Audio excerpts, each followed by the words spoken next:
വൈറ്റില ഭാഗത്തുള്ള മെട്രോയുടെ നിർമ്മാണ പ്രവർത്തനങ്ങളുടെ കരാർ ഇറ കൺസ്ട്രക്ഷൻസിനാണ്. JVJ പ്രോജക്ട്സ്, ഗ്രാൻഡ് കൺസ്ട്രക്ഷൻസ് എന്നീ രണ്ട് കമ്പനികൾക്ക് ഇറ സബ് കോൺട്രാക്റ്റും നൽകിയിട്ടുണ്ട്. ഈ രണ്ട് നിർമ്മാണ കമ്പനികളുടെ തൊഴിലാളികൾ തമ്മിലുള്ള തർക്കത്തെ തുടർന്നാണ് സ്ഥലത്തെ നിർമ്മാണ പ്രവർത്തനങ്ങൾ ഇപ്പോൾ പ്രതിസന്ധിയിലായിരിക്കുന്നത്. നിർമ്മാണ ചെലവായി 2 കോടിയോളം രൂപ ഇറ നൽകാനുണ്ടെന്നാരോപിച്ച് JVJ പ്രോജക്ട്സിന്റെ ജോലികൾ ഗ്രാൻഡ് കൺസ്ട്രക്ഷൻസ് തടസ്സപ്പെടുത്തിയെന്നാണ് ആരോപണം.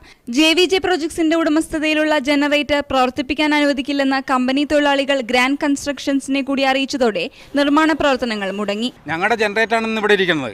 ഞങ്ങളുടെ ജനറേറ്റർ വെച്ചിട്ട് അവർ കറണ്ട് ഉൽപ്പാദിപ്പിച്ചിട്ട് അവർ വർക്ക് ചെയ്തപ്പോൾ ഞങ്ങളുടെ ജനറേറ്റർ ഞങ്ങൾ ഓഫ് ചെയ്തു. KMRL അധികൃതരോ കരാർ നൽകിയ ഇറ കൺസ്ട്രക്ഷൻസോ പ്രശ്നപരിഹാരത്തിനായി ഇതുവരെ ഇടപെട്ടിട്ടില്ലെന്നും വിമർശനമുണ്ട്. ഡിസംബറിനകം വൈറ്റില ഭാഗത്തെ നിർമ്മാണ പ്രവർത്തനങ്ങൾ പൂർത്തിയാക്കിയില്ലെങ്കിൽ വലിയ തുക പിഴയടയ്ക്കേണ്ടി വരുമെന്ന് KMRL ഇറക്കി നേരത്തെ മുന്നറിയിപ്പ് നൽകിയിട്ടുണ്ട്. മീഡിയ 1 കൊച്ചി.